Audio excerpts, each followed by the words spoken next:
আজকের ভিডিওতে একটি অ্যান্টি ক্যান্সার রেমেডি সম্পর্কে কিছু অজানা তথ্য আপনাদের সামনে আমি শেয়ার করব। তো রেমেডিটির নাম হচ্ছে কার্সিনোসিন। এবার এই কার্সিনোসিনের নাম শুনে আপনি হয়তো ভাবছেন যে এটা আবার নতুন কি শোনাবে। রিয়েলি আমি নতুন কিছু আপনাদের শোনাবো। সেটা হচ্ছে যে আমরা যেটা জানি যে এই কার্সিনোসিন ঔষধটি শুধুমাত্র ক্যান্সার রোগেই ব্যবহার করা হয় না, আরও অন্য অন্য জায়গায় ব্যবহার করা হয়।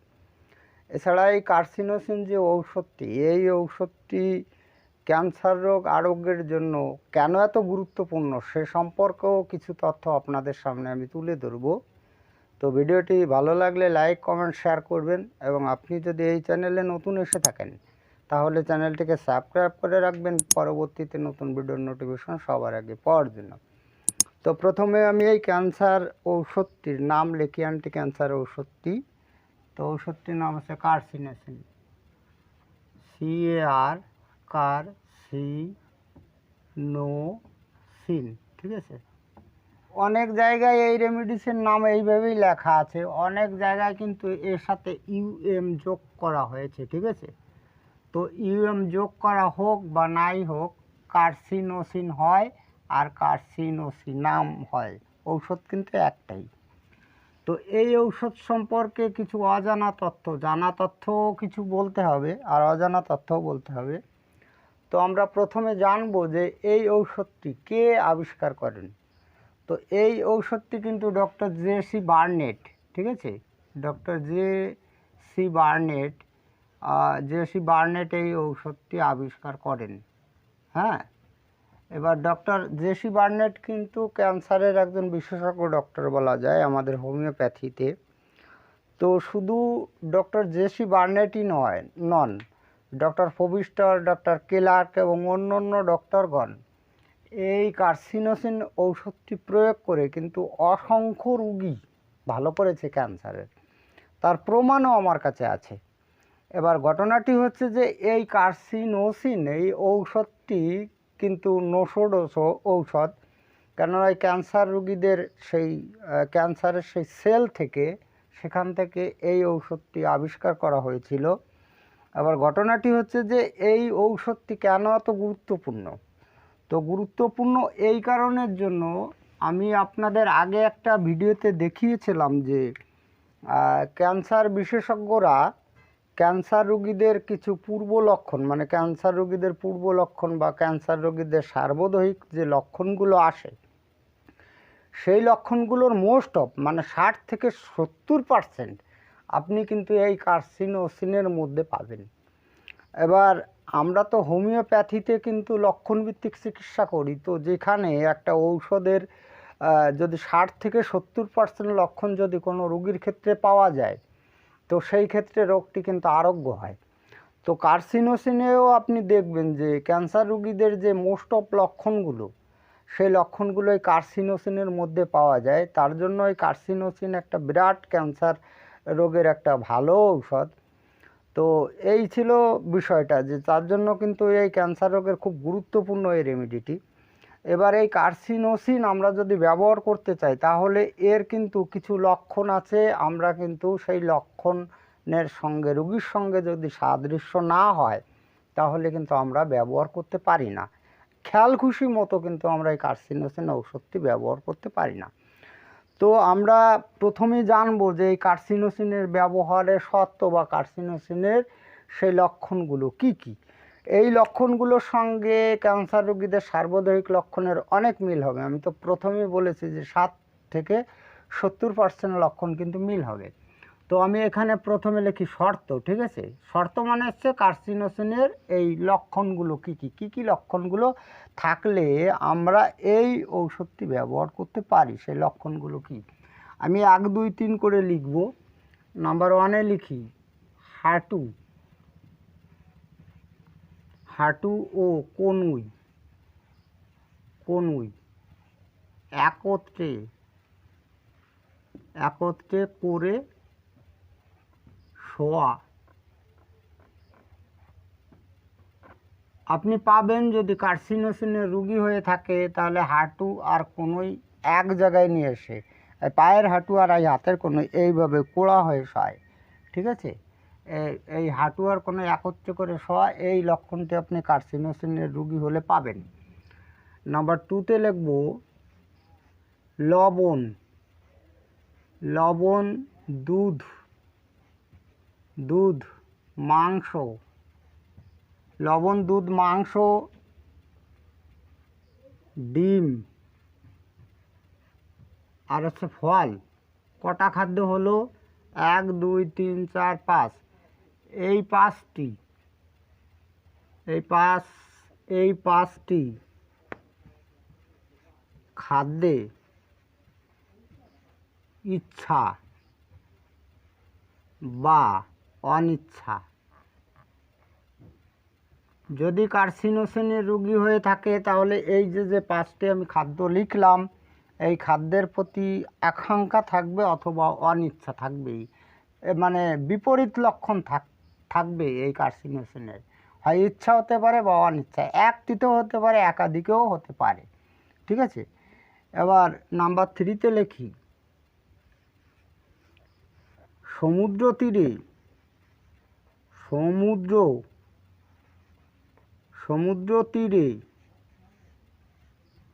সমুদ্র তীরে রোগের বৃদ্ধি বা সমুদ্রের আবহাওয়ায় রোগের বৃদ্ধি। ঠিক আছে, রোগের বৃদ্ধি অথবা উপশম, এ দুটোই হতে পারে। আমরা অনেক সময় মনে করি যে ক্যান্সার রোগীদের কিন্তু সমুদ্র সৈকতে নিয়ে গেলে, মানে আবহাওয়ার পরিবর্তন করলে রোগীরা ভালো হয়। এটা ভালো হতে পারে, আবার নাও হতে পারে। তো এই কার্সিনোসিনের রোগীদের কিন্তু দুটোই হতে পারে। আর সমুদ্র তীরে নিয়ে গেলে তাদের ভালোও লাগতে পারে, খারাপও হতে পারে, মানে রোগের উপশম বৃদ্ধি কিন্তু দুটোই হতে পারে। ঠিক আছে, এবার নাম্বার 4-এ লিখি,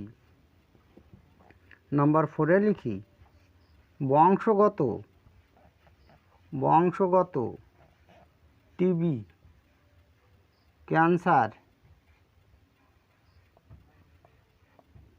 সিফিলিস,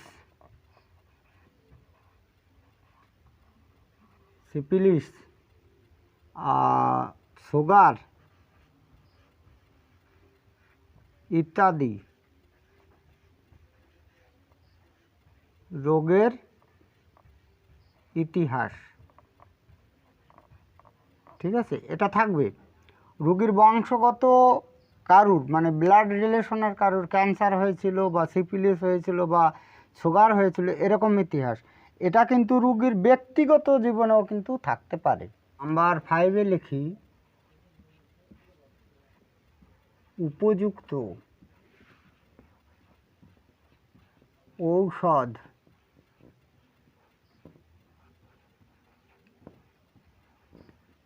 প্রয়োগে ব্যর্থতা।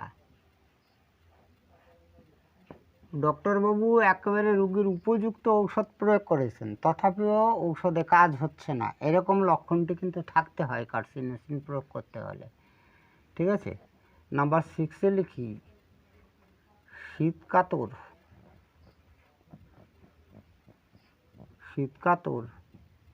অস্থির,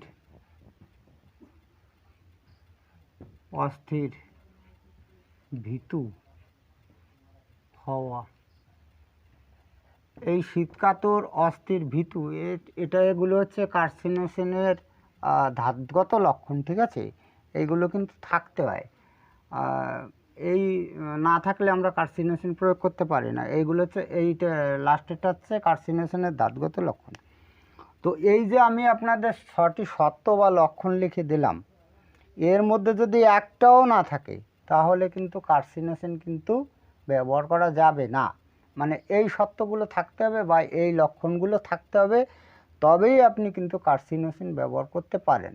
এবার হুবহু কোনো রোগীর ক্ষেত্রে যে থাকবে সেটা নয়, এর মধ্যে থাকতে হবে, 5টার মধ্যে 4টে থাকলেও থাকতে হবে, নচেত কিন্তু কার্সিনোসিন কোনোভাবেই ব্যবহার করা যাবে না। এবার আমি আপনাদের এই কার্সিনোসিন কোথায় ব্যবহার করা হবে, মানে কোন কোন ক্ষেত্রে আমরা ব্যবহার করব, তো আপনারা যেটা জানেন সেটা হচ্ছে যে কার্সিনোসিন শুধুমাত্র ক্যান্সার রোগে ব্যবহার করা হয় না, কার্সিনোসিন আরও ক্ষেত্রে ব্যবহার করা হয়। তো আমি আপনাদের প্রথমে বলেছিলাম যে কার্সিনোসিন সম্পর্কে কিছু অজানা তথ্য, আমি শুধু লক্ষণ বললাম। এবার আমরা কোথায় ব্যবহার করতে পারি বা কোন কোন ক্ষেত্রে আমরা ব্যবহার করতে পারি এই কার্সিনোসিন, ঠিক আছে, কোথায় ব্যবহার করতে পারি। এবার নাম্বার ওয়ানে লিখি, ধাতগত বা ধাতুগত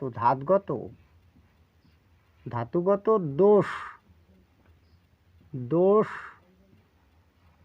কাটাতে। কথাটা কীরকম হলো, আমাদের হোমিওপ্যাথি ঔষধের তো একটা ধাতগত বৈশিষ্ট্য থাকে, সেই ধাতগত দোষ কাটাতে, মনে করুন কোনো রোগীর ঠান্ডা লাগার প্রবণতা আছে, মানে ঠান্ডার দাঁত আছে, যদি এই ওষুধটি প্রয়োগ করা হয় তাহলে কিন্তু এই ধাতগত বৈশিষ্ট্য কেটে যাবে, অন্য দাঁতে রয়ে যাবে। সেই জন্য সেই ধাতগত দোষ কাটানোর জন্য কিন্তু এই ওষুধটি ব্যবহার করা হয়, ঠিক আছে। এবার নাম্বার 2তে লিখি, বহু মায়াজমের মিশ্রণের দোষ কাটাতে। কথাটা কি বললাম, মানে একাধিক মায়াজম রোগীর শরীরের মধ্যে মানে ঢুকে একটা বিশৃঙ্খল অবস্থা সৃষ্টি করেছে, তো সেক্ষেত্রেও কিন্তু আমরা এই কার্সিনোসিন ঔষধটি ব্যবহার করতে পারি। নাম্বার 3তে লিখি, রোগীর মধ্যে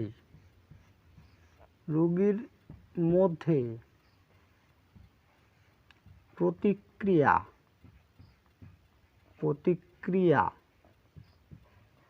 শক্তি জাগাতে। কথাটা কীরকম হলো, রোগীর একেবারে প্রতিক্রিয়া শক্তি নাই, রোগীকে আপনি 6 পাওয়ারের ঔষধ দিচ্ছেন, বেড়ে একাকার হয়ে যাচ্ছে। যদি এই কার্সিনোসিন ঔষধটি প্রয়োগ করা হয় তাহলে রোগীর মধ্যে প্রতিক্রিয়া শক্তি জাগরিত হয়, ধীরে ধীরে রোগী কিন্তু সবল হয়ে ওঠে, এটাকে বলা হয় প্রতিক্রিয়া শক্তি। যদি আপনি এটা ব্যবহার করেন তাহলে কিন্তু প্রতিক্রিয়া শক্তি কিন্তু জাগরিত হয়ে যাবে। এবার নাম্বার 4-এ লিখি,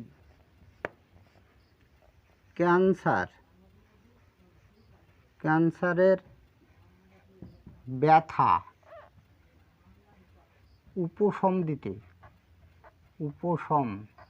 দিতে এটা কিন্তু ব্যবহার করা যায়। আমি প্রথমে বলেছি যে এটা শুধু ক্যান্সার রোগেই ব্যবহার করা হয় না, ক্যান্সার রোগীদের যখন ব্যথা যন্ত্রণা হয় তো সেই ক্ষেত্রে আপনি যদি এই ঔষধটি ব্যবহার করেন তাহলে কিন্তু সেই ব্যথা যন্ত্রণার উপশম হবে। এবার নাম্বার 5-এ লিখি, 30 অথবা 200 শক্তি রাত্রে একবার সূক্ষ্ম মাত্রায় ডোজ ব্যবহার করতে পারেন।